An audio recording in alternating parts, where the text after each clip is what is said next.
Hello students, जय श्री राम। माँ classes के ऑनलाइन प्लेटफॉर्म पर आप सभी का स्वागत है। आज अपने क्लास 10th में संसाधन और विकास का टॉपिक है मृदाओं का वर्गीकरण।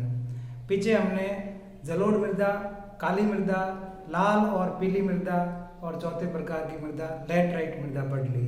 आज की क्लास में अपन पढ़ेंगे मरुस्थलीय मृदा।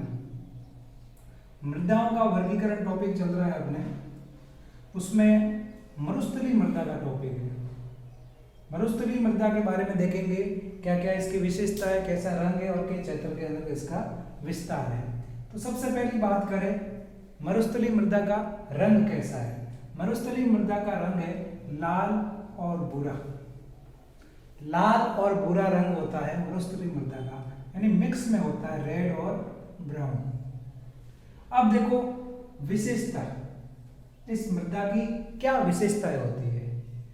ये मृदा रेतीली होती है और लवणीय होती है। रेतीली मृदा और लवणीय मृदा मरुस्थलीय मृदा को कहते हैं। इस मृदा के अंतर्गत क्या होता है, ह्यूमस और नमी की मात्रा कम होती है।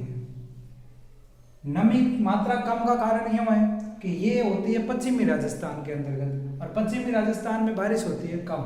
इस कारण इस मृदा के अंतर्गत नमी कम होती है। नमी बोलो, आर्द्रता बोलो, पानी की मात्रा बोलो, ये क्या होती है, कम होती है। लवणीय का मतलब इस मिट्टी के अंतर्गत कैसापन होता है, खारा। ठीक है, तो ये लवणीय मिट्टी होती है। नमक का उत्पादन भी होता है, क्योंकि आगे अपन बताएंगे कैसे। कैल्शियम की मात्रा अधिक होती है। कैल्शियम, जिसको क्या लिखते हैं, Ca। आपने पीछे जितने भी मृदाएं पढ़ी उसमें क्या देखा था, सोडियम देखा, पोटेशियम देखा और क्या देखा, फास्फोरस।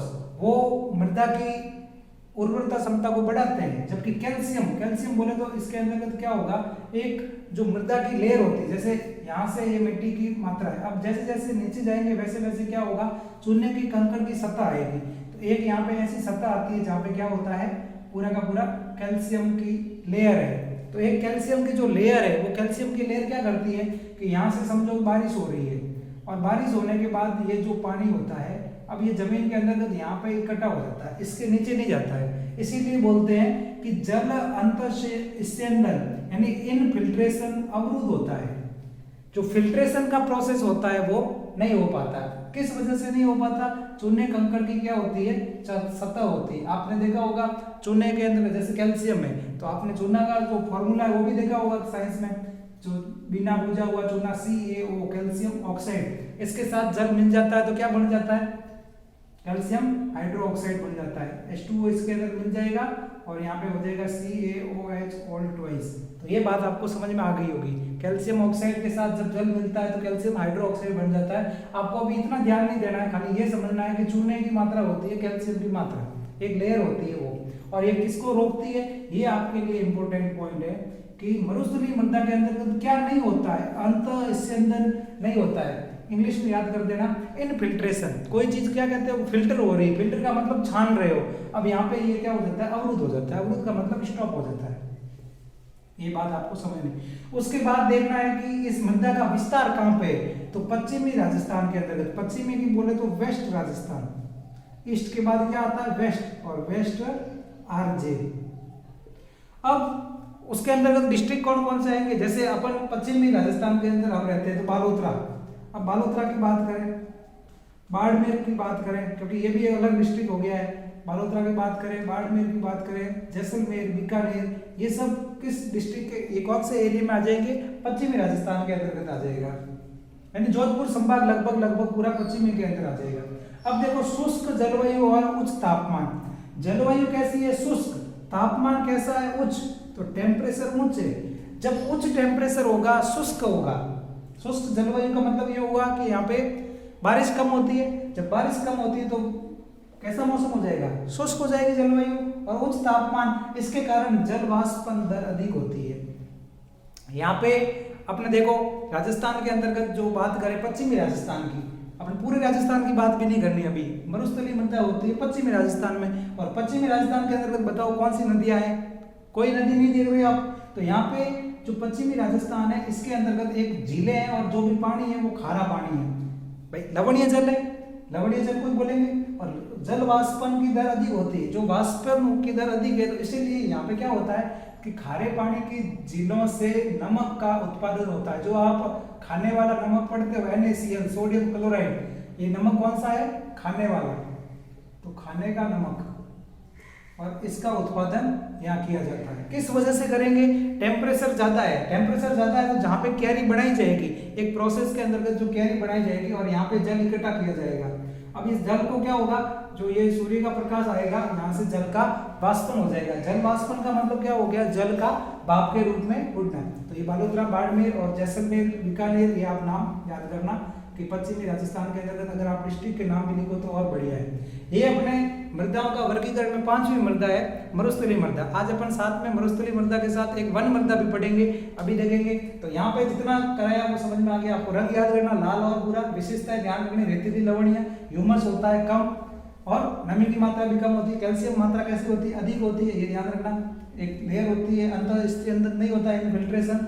इतनी बातें आपको ध्यान रखना। पश्चिमी राजस्थान में इसका विस्तार है। अब नंबर 6 पे आती है वन मृदा, और ये अपने लास्ट है वन मृदा।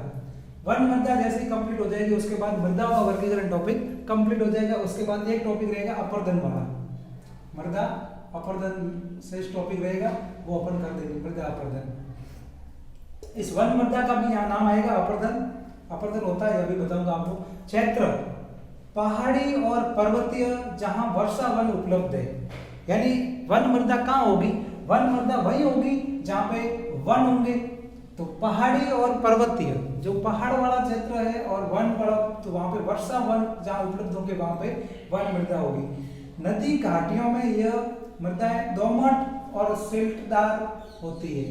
दोमट मृदा, सबसे पहले जब जलोढ़ मृदा पढ़ाया था तब आपको बोला था दोमट मृदा जलोढ़ मृदा को कहते थे। और वहां पे क्या होता था? नदी।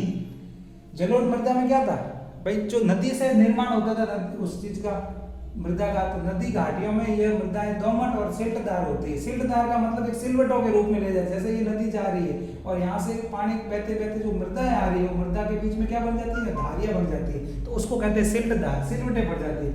हिमालय के हिमाचल, जो हिम आच्छादित क्षेत्र है जहाँ पे क्या होता है? बर्फ, आइस, और जहाँ पे आइस होता है उस आइस क्षेत्र के अंतर्गत बर्फ का क्या होता है? मृदा का अपर्दन अधिक होता है। जो हिमालय में हिम पिघलता है, वहां से जो ग्लेशियर पिघलने के बाद पानी आता है, तो उसके बाद क्या होता है? उसमें मृदा का अपर्दन। अपर्दन का मतलब होता है मृदा का कटाव होना, मृदाएं कटती है वहां पे, ये चीज आपको समझना है। और मृदा अपर्दन जब अलग पढ़ेंगे वहां पूरा समझाएंगे कहाँ कहाँ होता है, कौन से चंबल बेसिन वगैरह किस प्रकार से होता है, वो भी बताएंगे। ह्यूमस रहित होती है, हाँ ये बात आपको नोट करनी है कि ये वन मृदा है, उसके अंतर्गत किसी भी प्रकार का ह्यूमस नहीं होता, यानी उपजाऊ नहीं होती। उपजाऊ एक क्षेत्र में आकर होगी, वो ध्यान रखना। अम्लीय प्रकृति, प्रकृति कैसी होती है? अम्लीय, एसिडिक होती है, ध्यान रखना। नदी घाटी क्षेत्र में ये मृदाएं उपजाऊ होती है। किस क्षेत्र में उपजाऊ होती है?